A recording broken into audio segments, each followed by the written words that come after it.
I remember the first time I ever said out loud, "I can't do this." My dad didn't yell, he didn't lecture, he just looked at me for a second longer than usual, like he was trying to figure out whether I was actually stuck or just giving up too early. That look stayed with me for years. There was this unspoken rule in our house that "I can't" didn't really exist. There was only "I'm having trouble." And those two things sound similar, but they are worlds apart. One Saturday morning, I was supposed to mow the lawn. Simple job, nothing dramatic, except the lawnmower wouldn't start. I checked the gas, pulled the cord a dozen times, adjusted things I didn't even understand, and still nothing. After a while, frustration took over. I walked back inside and said, "Dad, I can't get it started." He didn't respond right away. He stood up, walked with me through the kitchen, out to the garage, into the backyard, and knelt down next to the mower. He fiddled with it quietly for about 10 minutes. Then suddenly, it roared to life. While the engine was still running, he stood up, leaned down, and looked me straight in the eyes. He said, "See, you weren't incapable, you were just having trouble." Then he said something that stuck with me far longer than the lawn ever stayed cut. He said, "Being a good man isn't about talking, it's about doing. It's about noticing when someone needs help and stepping in before they even ask.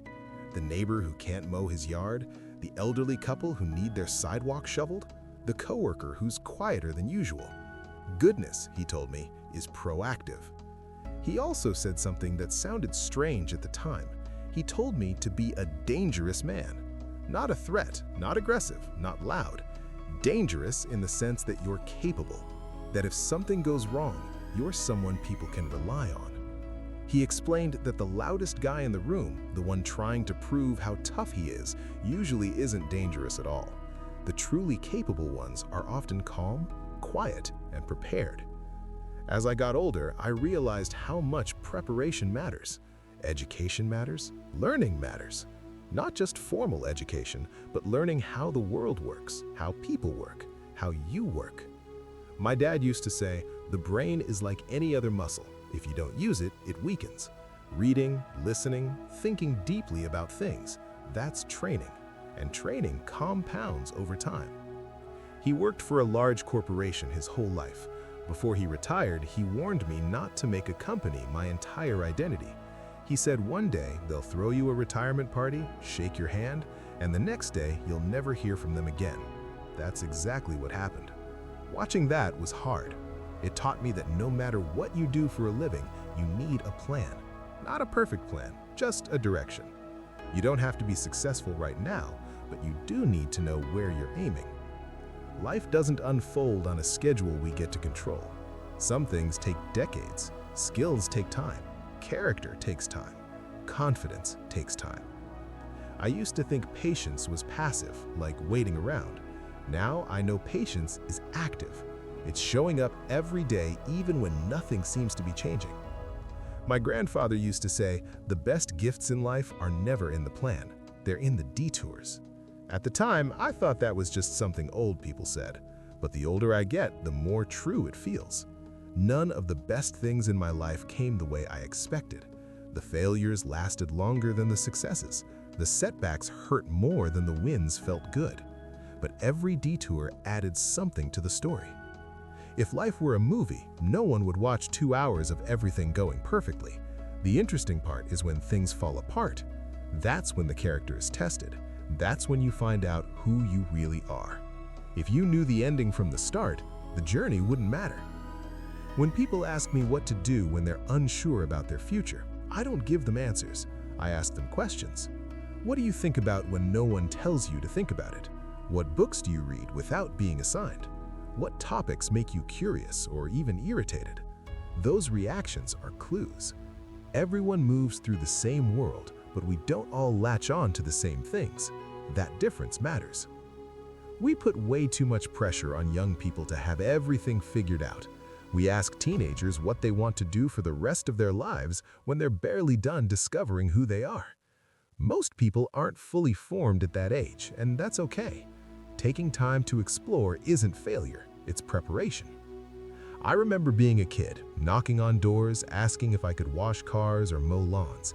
My parents paid for the necessities, but spending money had to be earned, and I loved it. That feeling of earning something with your own hands stays with you. It builds confidence in a way nothing else can. Someone once told me that everyone walks around with an invisible sign on their head that says, "Make me feel important." I didn't understand it first. Later, I realized how powerful that idea is. Life is a team effort. No one gets anywhere alone.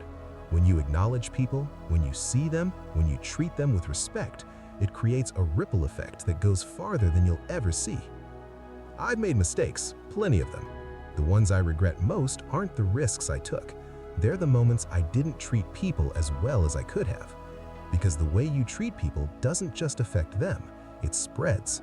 Kindness spreads, so does cruelty. There was a point in my life where I genuinely couldn't see a future. I was exhausted, mentally and emotionally. At the time, I couldn't imagine things getting better. 5 years later, I looked back and barely recognized that version of myself. Not because life became easy, but because I kept moving forward even when I couldn't see where the road was going. Time matters. Healing takes time. Growth takes time. There's no shortcut around that. You can't rush it and you can't skip it. You have to work with the process instead of fighting it. I think young men especially are taught extremes. Either you're lazy and wasting time, or you're grinding non-stop and never resting. Neither is healthy. Balance matters. You need discipline, but you also need stillness. You need work, but you also need reflection. Sitting quietly, thinking, reading, allowing your mind to breathe. That's not weakness, that's maintenance. If I could talk to my younger self, I'd tell him to keep working even when the results aren't visible. Effort compounds like interest in a bank account. You don't see it day to day, but over time, it changes everything. Delayed doesn't mean denied. I'd also tell him to slow down. Not everything needs to happen right now. Everything has a season. Rushing only steals the experience. Be patient enough to let things unfold when they're ready. Most people won't listen to advice anyway, and that's okay. Some lessons have to be lived before they're understood. The important thing is to keep showing up, keep learning, and keep planting seeds. One day you'll look back and realize the work mattered far more than you ever knew at the time. And when that happens, you'll understand that you were never incapable. You were just having trouble.